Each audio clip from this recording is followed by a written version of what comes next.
दोस्तों, इस टॉपिक से रिलेटेड आपके सारे डाउट्स क्लियर हो जाएंगे, ये मेरी गारंटी है। बस उसके लिए आपको कंटिन्यूअसली इस लेक्चर को पूरा एंड तक देखना पड़ेगा, ठीक है। तो देर किस बात की, चलो आइए करते हैं शुरुआत। सबसे पहले हम बात करते हैं बायोटेक्नोलॉजी एंड इट्स एप्लीकेशन। तो हम पहले बात कर लेते हैं, क्विक रिवीजन कर लेते हैं कि हमारा बायोटेक्नोलॉजी क्या होता है। देखो, जैसे हमने बायोटेक्नोलॉजी में देखा था, हम जनरली क्या करते हैं इस प्रोसेस में कि जो भी हमारा डिज़ायर्ड डीएनए होता है उसको हम आइसोलेट कर लेते हैं ह्यूमन जीनोम में से। फॉर एग्जांपल हमारा ये जीन ऑफ इंटरेस्ट हो गया, उसके लिए हम पर्टिकुलर एक प्लाज्मिड ले लेते हैं जो कि हमारा वेक्टर की तरह काम करता है। और किससे हम आइसोलेट करते हैं प्लाज्मिड को, हम बैक्टीरिया से आइसोलेट करते हैं प्लाज्मिड को। फिर हम क्या करते हैं, जो हमारा जीन ऑफ इंटरेस्ट है और जो प्लाज्मिड है उसमें रेस्ट्रिक्शन एंडोन्यूक्लियस एंजाइम के थ्रू कट लगाते हैं और उन दोनों को फिर डीएनए लाइगेज के थ्रू ज्वाइन कर देते हैं। और फिर जो हमारा स्ट्रक्चर बनता है, जो हमारा प्लाज्मिड जो फॉर्म होता है, उसको हम बोलते हैं रिकॉम्बिनेंट डीएनए। हम क्या करते हैं, इस रिकॉम्बिनेंट डीएनए यानी कि हमारा जो आरडीएनए उसको स्पेसिफिक होस्ट ऑर्गेनिज्म के अंदर ट्रांसपोर्ट कर देते हैं, ट्रांसफॉर्म कर देते हैं।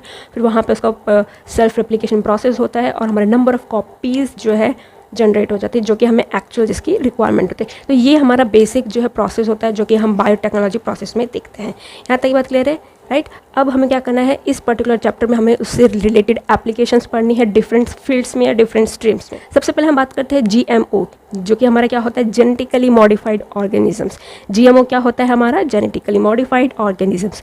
ऐसे ऑर्गेनिजम्स जिनके जीन्स को हम ऑल्टर्ड कर देते हैं या मैनिपुलेट करते हैं, उन्हें हम बोलते हैं genetically modified organisms. For example, अगर हम किसी पर्टिकुलर बैक्टीरिया, फंगई, प्लांट्स या एनिमल्स किसी के भी जीन के साथ छेड़छाड़ करते हैं, किसी भी जीन ऑर्गेनिज्म के जीन में किसी भी तरह का चेंज करते हैं अकॉर्डिंग टू आवर रिक्वायरमेंट, उन पर्टिकुलर ऑर्गेनिजम्स को हम जेनेटिकली मॉडिफाइड ऑर्गेनिजम्स, राइट। यहाँ तक ये बात क्लियर हो गई एकदम। आगे बढ़ते हैं। अब सबसे पहला सवाल आता है कि ये जो हम जेनेटिकली मॉडिफाइड ऑर्गेनिजम्स जो फॉर्म कर रहे हैं, फॉर एग्जांपल अगर हम प्लांट्स की बात करते हैं, जो हम जेनेटिक मॉडिफिकेशंस जो हम फॉर्म कर रहे हैं ऑर्गेनिजम्स के अंदर, तो किस तरह के चेंजेस प्रोड्यूस करते हैं। तो चलिए आए देखते हैं। सबसे पहले हम बात जेनेटिकली मॉडिफाइड क्रॉप्स, तो इनमें किस तरह के चेंजेस आएंगे। तो जो भी हमारे जेनेटिकली मॉडिफाइड क्रॉप्स हैं वो क्या होते हैं, वो मोर टॉलरेंट होते हैं टूवर्ड्स अबायोटिक स्ट्रेसेस। जो भी हमारे अबायोटिक स्ट्रेसेस होते हैं, for example cold, drought, heat, salt, तो इस तरह के जो भी हमारे अबायोटिक स्ट्रेसेस होते हैं उनके रिस्पेक्ट में ये मोर टॉलरेंट होते हैं। कौन से, हमारे genetically modified crops as compare to the normal crops जो होते हैं उनके कंपैरिजन में ये ज़्यादा टॉलरेंट होते हैं। सेकंड क्या हो जाता है कि जो हमारे जीएम क्रॉप्स होते हैं, जेनेटिकली मॉडिफाइड क्रॉप्स होते हैं, ये क्या करते हैं, केमिकल पेस्टिसाइड्स के जो यूज़ है उनको रिड्यूस करते हैं। जो केमिकल पेस्टिसाइड्स हैं उनके यूजेज को रिड्यूस कर देते हैं, विच मीन्स ये क्या करते हैं, पेस्ट रेसिस्टेंट क्रॉप्स प्रोड्यूस करते हैं। ये क्या करते हैं, पेस्ट रेसिस्टेंट क्रॉप्स प्रोड्यूस करते हैं, राइट। यहाँ तक की बात क्लियर। नेक्स्ट बढ़ते हैं। नेक्स्ट क्या करते हैं, हमारे जीएम क्रॉप्स है ये पोस्ट हार्वेस्ट लॉस जो होता है, आफ्टर हार्वेस्ट का जो लॉस होता है उसको भी रिड्यूस कर देते हैं। और क्या करते हैं, जो हमारे जीएम क्रॉप्स होते हैं उनमें क्या करते हैं, ये जो हमारे पर्टिकुलर क्रॉप्स जो है मॉडिफाइड क्रॉप्स हैं उनमें न्यूट्रिशन वैल्यू को इन्हांस कर देते हैं।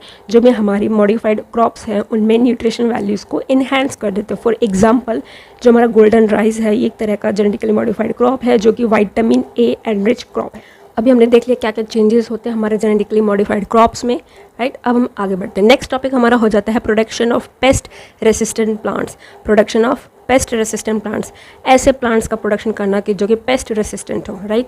तो सबसे पहले एक होता है, सबसे पहले हमारी एनसीईआरटी की बुक में एग्जांपल दिया है बीटी कॉटन का। फॉर एग्जांपल जो है बीटी कॉटन है, तो उसके बारे में स्टडी करते हैं। तो सबसे पहले देखो, बहुत ही ईजी तरीके से मैं आपको ये कॉन्सेप्ट समझाने वाली, तो ध्यान से सुनना, बहुत इंटरेस्टिंग है।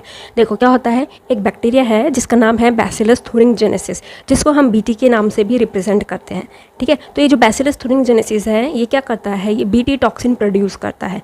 बैसिलस थुरिंगजेनेसिस जो है बीटी टॉक्सिन प्रोड्यूस करता है। तो ये जो बीटी टॉक्सिन है ये क्या करता है, फर्दर इंसेक्ट्स को डिस्ट्रॉय करता है, इंसेक्ट्स को ख़त्म करता है। यहाँ तक बात क्लियर है। जो बीटी टॉक्सिन प्रोड्यूस जो हो रहा है बैसिलस थुरिंगजेनेसिस बैक्टीरिया में, तो for sure particular gene sequence होगी जो ये बीटी टॉक्सिन को प्रोड्यूस कर रही है।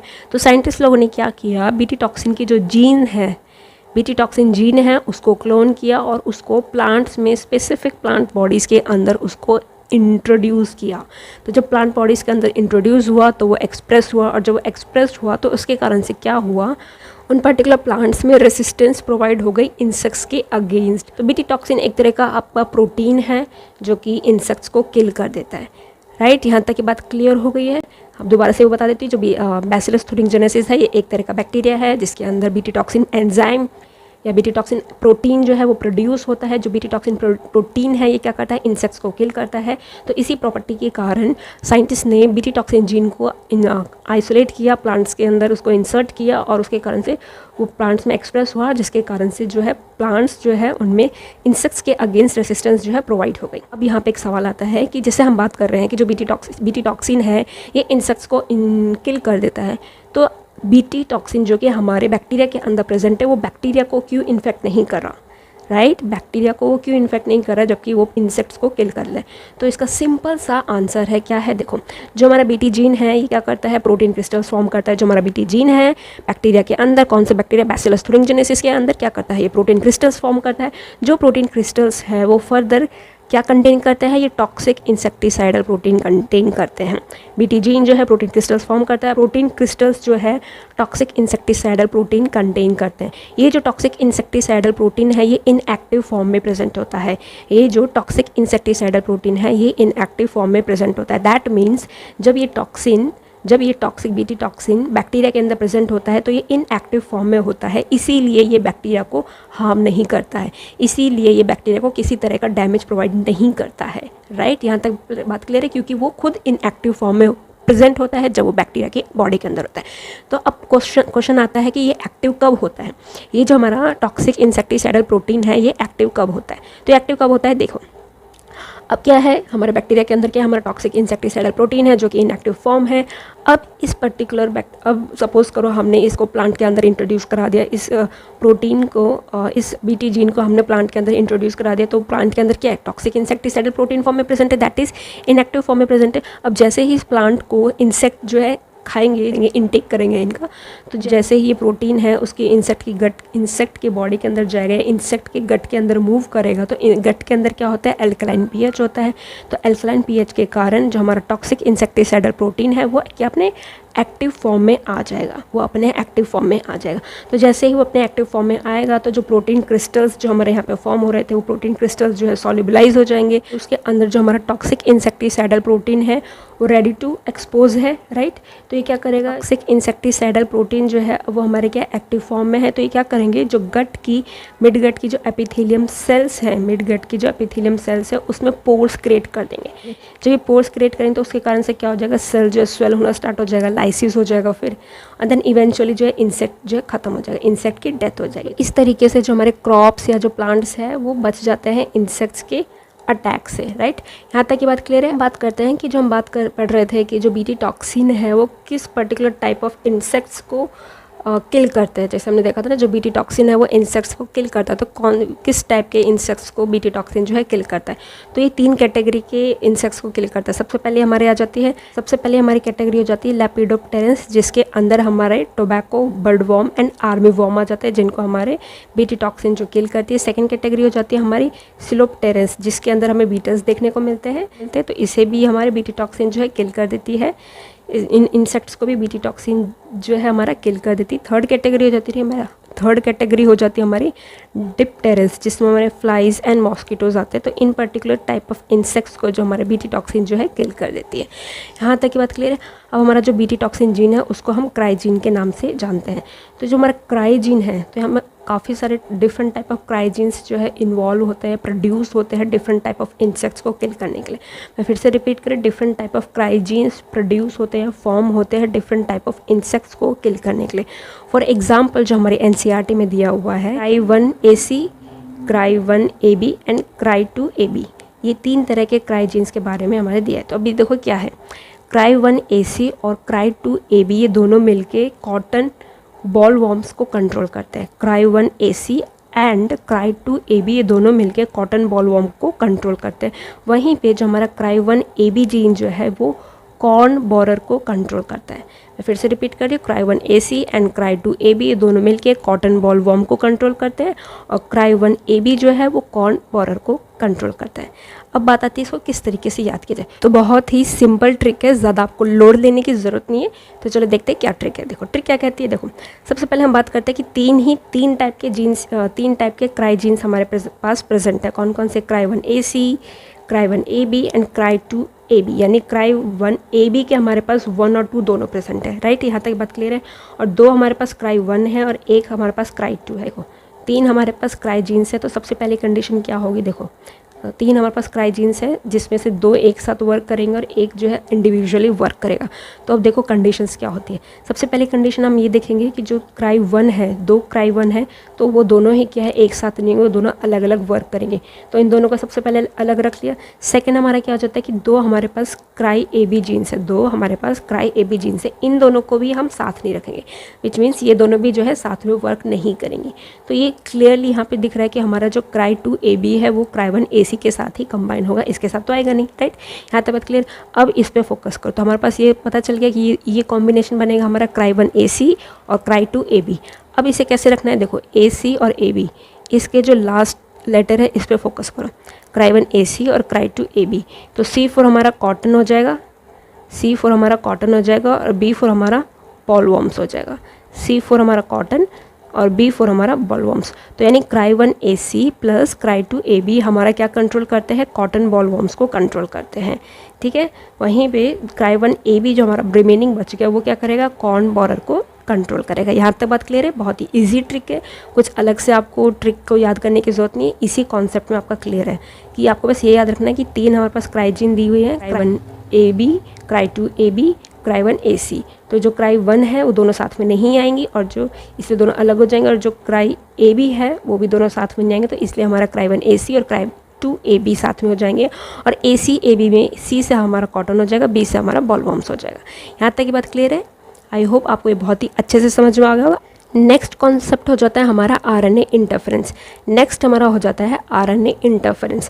जैसे नाम से पता चल रहा है आरएनए इंटरफेरेंस मतलब आरएनए के काम में इंटरफेयर करना, मतलब आरएनए के काम में इंटरफेयर करना, ठीक है। दूसरे किसको हम क्या एमआरएनए साइलेंसिंग भी बोलते हैं, एमआरएनए साइलेंसिंग भी बोलते हैं, यानी कि जो हमारा एमआरएनए फॉर्म हो रहा है उसको साइलेंट कर देना, यानी उसके फंक्शन को रोक देना। तो कुछ इस तरह का प्रोसेस है। तो चलो देखते हैं ये क्या होता है। देखो इस प्रोसेस में क्या होता है, एक निमाटोड होता है जिसका नाम है मिलोइडीगाइन इनकॉग्निटा। ये निमाटोड क्या करता है, जो टोबैको प्लांट्स हैं उनकी रूट्स को इन्फेक्ट कर देता है, उनकी टोबैको प्लांट्स की रूट्स को इन्फेक्ट कर देता है। तो ये एक प्रोसेस है, ठीक है। इस तरीके से टोबैको प्लांट्स को इस निमाटोड से बचाया जाए। तो उस पर्टिकुलर के लिए हम ये आरएनए इंटरफेरेंस या एमआरएनए साइलेंसिंग प्रोसेस का यूज़ करते हैं। तो देखो ये किस तरीके से वर्क करता है। देखो इस प्रोसेस में हम क्या करते हैं, जो नेमाटोड स्पेसिफिक जीन है उसको हम आइसोलेट करते हैं, उसको हम टोबैको प्लांट के अंदर क्या इंट्रोड्यूस कराते हैं। स्पेसिफिक नेमाटोड जीन को आइसोलेट किया, उसको हमने टोबैको प्लांट के अंदर क्या इंट्रोड्यूस करा दिया। अब जब हम टोबैको प्लांट के अंदर उस स्पेसिफिक जीन को इंट्रोड्यूस कराते हैं तो प्लांट के अंदर क्या होता है, both sense and antisense RNA produce होती है, both sense and antisense RNA produce होती है, ठीक है। तो जो एंटीसेंस आरएनए होती है वो कॉम्प्लीमेंट्री सिंगल स्ट्रैंडेड आरएनए होती है, जो कि निमाटोड के एमआरएनए के साथ बाइंड कर जाती है। मैं फिर से रिपीट कर रही हूँ, हमने क्या किया, जो निमाटोड है उसकी स्पेसिफिक जीन को आइसोलेट किया, टोबैको प्लांट के अंदर इंट्रोड्यूस कराया। जब टोबैको प्लांट के अंदर हम उसे इंट्रोड्यूस कराते हैं तो both sense and antisense RNA produce करता है। तो जो एंटीसेंस आरएनए है वो सिंगल स्ट्रैंडेड कॉम्प्लीमेंट्री आरएनए होती है, जो कि निमाटोड के एमआरएनए के साथ बाइंड कर लेती है, निमाटोड के एमआरएनए के साथ बाइंड कर लेती है। जब वो निमाटोड के एमआरएनए के साथ बाइंड कर लेती है तो हमारे क्या बना लेती है, वो डबल स्ट्रैंडेड आरएनए बना लेती है। क्या बना लेती है, डबल स्ट्रैंडेड आरएनए बनाती है। इसी को हम बोलते हैं एमआरएनए साइलेंसिंग। इसी डबल स्ट्रैंडेड आरएनए को हम बोलते हैं एमआरएनए साइलेंसिंग। क्यों? क्योंकि अब हमारा डबल स्ट्रैंडेड आरएनए हो गया, अब इसका फर्दर ट्रांसलेशन प्रोसेस नहीं होगा, विच मीन्स अब ये फर्दर अपना प्रोटीन सिंथेसिस नहीं कर पाएगा। क्यों? क्योंकि अब ये डबल स्ट्रैंडेड हो गया। हमारा एमआरएनए जो है सिंगल स्ट्रैंडेड होता है तब भी वो उसकी फर्दर प्रोसेसिंग हो पाती है। अगर वो डबल स्टैंडर्ड में कन्वर्ट हो गया तो उसकी फर्दर प्रोसेसिंग नहीं हो पाती, वो वहीं पे साइलेंट हो जाता है, उसका फंक्शन वहीं पे वो हॉल्ट हो जाता है। तो जब इसका फंक्शन यहीं पे साइलेंट हो जाएगा, इस एमआरएनए का फंक्शन यहीं साइलेंट हो गया, तो ये फर्दर प्रोटीन फॉर्म नहीं कर पाएगा। फर्दर प्रोटीन फॉर्म नहीं कर पाएगा तो उसके कारण से हमारा जो नेमाटोड है वो ख़त्म हो जाएगा, वो नेमाटोड जो है किल हो जाएगा। तो अगर हमारा नेमाटोड ख़त्म हो जाएगा तो हमारे जो टोबैको प्लांट्स है वो हेल्दी ग्रो कर जाएंगे और वो नेमाटोड से अफेक्ट नहीं हो पाएंगे, ठीक है। यहाँ तक बात करें तो ये हमारा आरएनए इंटरफेरेंस का कॉन्सेप्ट होता है। अब एक चीज़ आती है कि आरएनए इंटरफेरेंस, जैसे कि हम पूरा ये प्लांट की बात करें तो प्लांट में जो हम रिकॉम्बिनेंट डीएनए टेक्नोलॉजी का यूज़ करें तो यहाँ पे जो हम वेक्टर यूज़ करेंगे वो हमारा होता है एग्रोबैक्टीरियम टूमीफेसियन। प्लांट्स में रिकॉम्बिनेंट डीएनए टेक्नोलॉजी के अंदर जो हम वेक्टर यूज़ करते हैं वो हम एग्रोबैक्टीरियम टूमीफेसियन यूज़ करते हैं। ये हमने प्रीवियस चैप्टर में भी देखा था, ठीक है। यहाँ तक बात क्लियर हो गई, आगे बढ़ते हैं। तो ये तो हमने कुछ एप्लीकेशंस देख लिया हमने प्लांट्स के केस में। अब हम बायोटेक्नोलॉजी की कुछ एप्लीकेशंस देखते हैं मेडिसिन के फील्ड में। तो सबसे पहले हम बात करते हैं जेनेटिकली इंजीनियर्ड इंसुलिन। सबसे पहले हम बात करते हैं जेनेटिकली इंजीनियर्ड इंसुलिन के बारे में। देखो, तो आज की डेट में हमें पता है कि डायबिटिक पेशेंट्स हमें बहुत ज़्यादा देखने को मिलते हैं।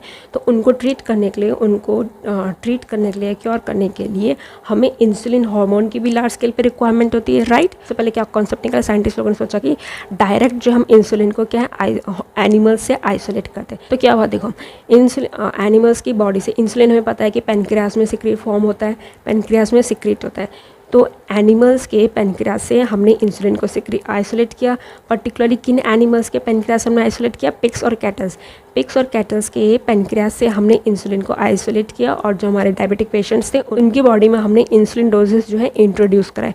अब हमने क्या नोटिस किया है कि कुछ डायबिटिक पेशेंट्स में हम एनिमल के इंसुलिन के अगेंस्ट एलर्जिक रिएक्शंस देखने को मिली। तो इसीलिए ये प्रोसेस जो है फर्दर एक्सेप्ट नहीं किया गया और ये यहीं पे फेल हो गया।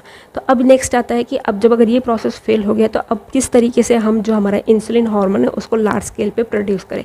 तो नेक्स्ट हमारा जो प्रोसेस यूज़ किया था वो हमारा हुआ recombinant DNA technology, which is our rDNA technology. Recombinant DNA technology का फिर हमने यूज़ किया इंसुलिन हार्मोन को लार्ज स्केल पे प्रोड्यूस करने के लिए। तो इसमें हमने क्या किया, जो इंसुलिन प्रोड्यूसिंग जीन है उसको आइसोलेट किया, उसको हमने ई कोलाई बैक्टीरिया के प्लाज्मिड के अंदर इसको इंट्रोड्यूस किया और फिर लार्ज अमाउंट में हमने क्या इंसुलिन को प्रोड्यूस कर लिया। ये बेसिक हमारा टेक्निक प्रोसीजर होता है आरएनए डीएनए टेक्नोलॉजी का। इसके थ्रू हम क्या किया, इंसुलिन को लार्ज स्केल पे प्रोड्यूस कर लिया। ठीक है, यहाँ तक बात क्लियर। अब क्या होता है कि हमें सबसे पहले आगे की स्टडी करने से पहले हमें समझ लेना चाहिए कि इंसुलिन का स्ट्रक्चर कैसा होता है। हमारी जैसे ह्यूमन्स की बॉडी जो होते हैं इंसुलिन जो है नेचुरली सिक्रीट करती है, नेचुरली सेल्फ सिक्रेट करती है। ठीक है, तो इंसुलिन का स्ट्रक्चर कैसा होता है, देखो इंसुलिन में क्या 3 पॉलीपेप्टाइड चेन्स प्रेजेंट होती है। इंसुलिन में 3 पॉलीपेप्टाइड चेन्स प्रेजेंट होती है, ABC, जो कि डाइसल्फाइड बॉन्ड से अटैच होती है, जो कि डाइसल्फाइड बॉन्ड से लिंक्ड होती है। तो जब जो ये स्ट्रक्चर है, जब इंसुलिन का पर्टिकुलर स्ट्रक्चर जिसमें 3 पॉलीपेप्टाइड चेन्स एक दूसरे से लिंक होती है डाइसल्फाइड बॉन्ड से, उस पर्टिकुलर स्ट्रक्चर को हम बोलते हैं प्रो इंसुलिन। उसे हम बोलते हैं प्रो इंसुलिन। और ये इनएक्टिव इंसुलिन भी होता है, विच मीन्स ये अभी इनएक्टिव फॉर्म में प्रेजेंट है। इसको मैच्योर होने की ज़रूरत है, इसको कन्वर्ट होने की ज़रूरत है, राइट। तो अब क्या होता है, जो हमारा प्रो इंसुलिन है ये ऑटोमेटिकली क्या है, हमारा मैच्योर इंसुलिन में कन्वर्ट होता है। मैच्योर इंसुलिन क्या होता है, जो हमारा A एंड B पॉलीपेप्टाइड्स जो है, A एंड B जो पेप्टाइड्स हैं ये एक दूसरे से लिंक होंगी डाइसल्फाइड बॉन्ड्स के थ्रू, प्लस जो हमारा C पेप्टाइड है वो फ्री हो जाएगी इन दोनों से। C पेप्टाइड जो फ्री हो जाएगी, सिर्फ हमारी A और B एक दूसरे से लिंक होगी। तो ये जो पर्टिकुलर कॉम्प्लेक्स फॉर्म हुआ इसको हम बोलते हैं मैच्योर इंसुलिन। इसी पर्टिकुलर स्ट्रक्चर की हमें रिक्वायरमेंट है जो कि शुगर के लेवल को कंट्रोल करता है डायबिटिक पेशेंट्स में, राइट। यहाँ तक बात क्लियर है। अब मेन पॉइंट आता है कि हम जब रिकॉम्बिनेंट डीएनए टेक्नोलॉजी यूज़ कर रहे हैं तो हम डायरेक्ट जो हमारा मैच्योर इंसुलिन है इसी का ही फॉर्मेशन करें इंस्टेड ऑफ प्रो इंसुलिन। जब हम रिकॉम्बिनेंट डीएनए टेक्नोलॉजी का यूज़ कर ही रहे हैं तो हमारा मेन एम हो जाता है कि हम जो हमारा मैच्योर इंसुलिन है डायरेक्ट उसी का ही फॉर्मेशन करें इंस्टेड ऑफ प्रो इंसुलिन। तो ये किस तरीके से किया जाएगा, देखो एक अमेरिकन कंपनी है एली लिली जिसने 1983 में मैच्योर ह्यूमन इंसुलिन का फॉर्मेशन करके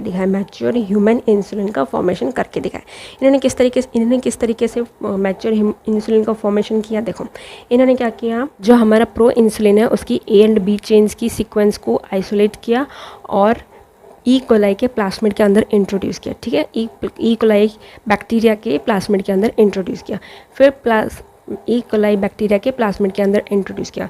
फिर क्या हुआ, जो हमारे A एंड B चेन्स थे वो सेपरेटली प्रोड्यूस हुए। क्या किया, जो हमारे A एंड B चेन्स है उनको एक्सट्रैक्ट किया और फिर उनको डाइसल्फाइड बॉन्ड्स के साथ कंबाइन करा दिया।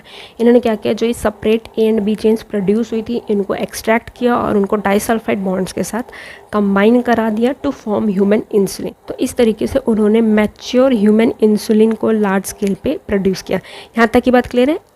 अब हम आगे बढ़ते हैं। इस टॉपिक हो जाता है हमारा जीन थेरेपी। जीन थेरेपी जो है ऐसी थेरेपीज़ होती है जिसमें हम किसी भी डिसऑर्डर या किसी भी सिंड्रोम, जिसमें हम किसी भी डिसऑर्डर या कंडीशन को जीन लेवल पे जाके ट्रीट करते हैं या उसको क्योर करते हैं, उसे हम बोलते हैं जीन थेरेपी। ठीक है, उसे हम बोलते हैं जीन थेरेपी।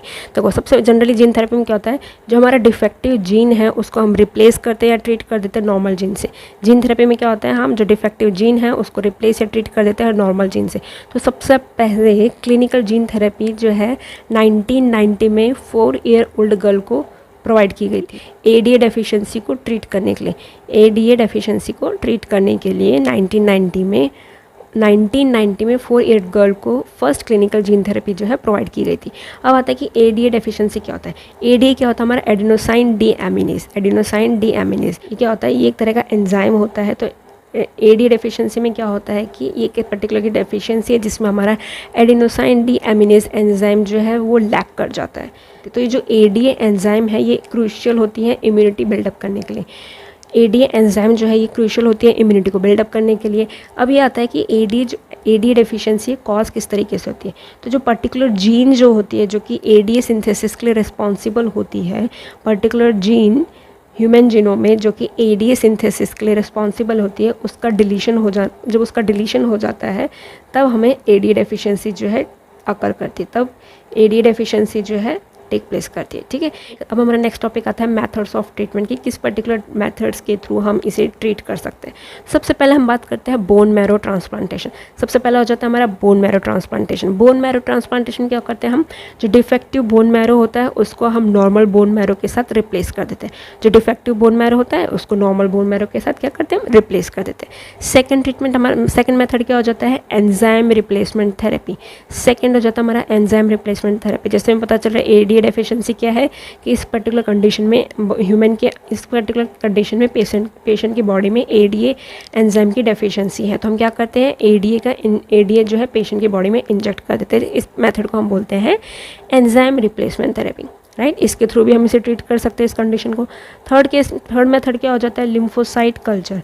थर्ड हो जाता है हमारा लिम्फोसाइट कल्चर। हम क्या करते हैं, जो पेशेंट है उसकी बॉडी से लिम्फोसाइट्स को इंट्रोड्यूस करा लेते हैं। ठीक है, अब हम क्या करते हैं, रिकॉम्बिनेंट डीएनए टेक्नोलॉजी का यूज़ करते हैं। तो हम क्या करते हैं, जो हमारा एडीए प्रोटीन के लिए जो जीन रिस्पॉन्सिबल है उसको हम क्या करते हैं, एक वेक्टर होता है रेट्रोवायरस जो कि हम एनिमल्स के लिए यूज़ करते हैं, उसके अंदर हम इंट्रोड्यूस करा लेते हैं और उस पर्टिकुलर वेक्टर को हम क्या करते हैं, लिम्फोसाइट्स जो हमने आइसोलेट किए थे उसके अंदर ऐड कर देते हैं।